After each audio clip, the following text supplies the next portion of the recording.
Mark 5. They came to the other side of the sea, into the country of the Gadarenes. When he had come out of the boat, immediately a man with an unclean spirit met him out of the tombs. He lived in the tombs.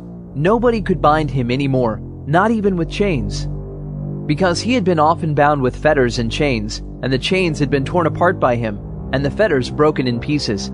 Nobody had the strength to tame him. Always, night and day, in the tombs and in the mountains, he was crying out and cutting himself with stones. When he saw Jesus from afar, he ran and bowed down to him, and crying out with a loud voice, he said, "What have I to do with you, Jesus, you Son of the Most High God? I adjure you by God, don't torment me."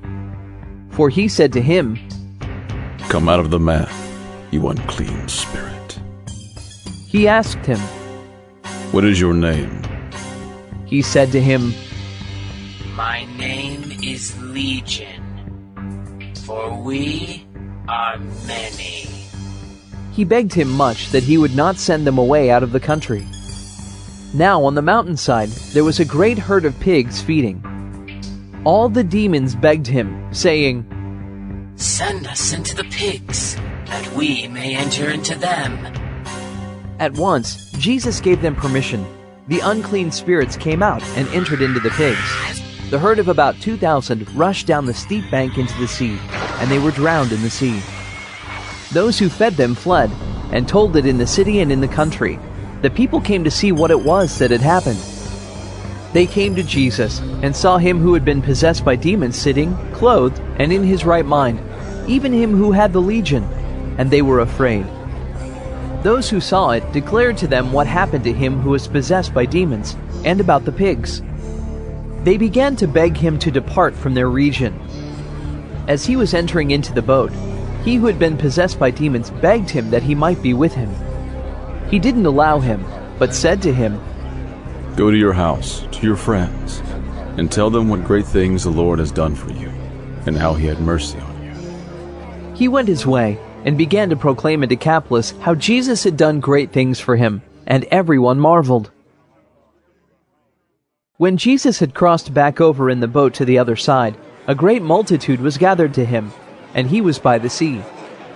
Behold, one of the rulers of the synagogue, Jairus by name, came, and seeing him, he fell at his feet, and begged him much, saying, "My little daughter is at the point of death. Please, come and lay your hands on her, that she may be made healthy and live." He went with him, and a great multitude followed him, and they pressed upon him on all sides. A certain woman, who had an issue of blood for 12 years, and had suffered many things by many physicians, and had spent all that she had, and was no better, but rather grew worse, having heard the things concerning Jesus, came up behind him in the crowd, and touched his clothes. For she said, "If I just touch his clothes, I will be made well." Immediately the flow of her blood was dried up, and she felt in her body that she was healed of her affliction.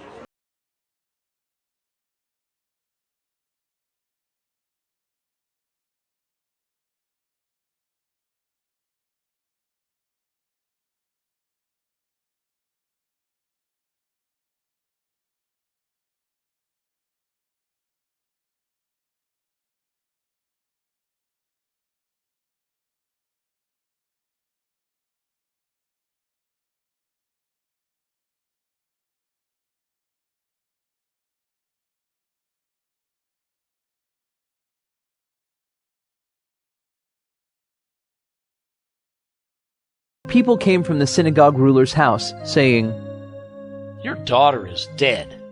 Why bother the teacher any more?" But Jesus, when he heard the message spoken, immediately said to the ruler of the synagogue, "Don't be afraid, only believe." He allowed no one to follow him, except Peter, James, and John, the brother of James. He came to the synagogue ruler's house, and he saw an uproar, weeping, and great wailing. When he had entered in, he said to them, "Why do you make an uproar and weep? The child is not dead, but is asleep." They ridiculed him, but he, having put them all out, took the father of the child, her mother, and those who were with him, and went in where the child was lying. Taking the child by the hand, he said to her, Talitha Kumi, which means, being interpreted, girl, I tell you, get up. Immediately the girl rose up and walked, for she was 12 years old. They were amazed with great amazement. He strictly ordered them that no one should know this, and commanded that something should be given to her to eat.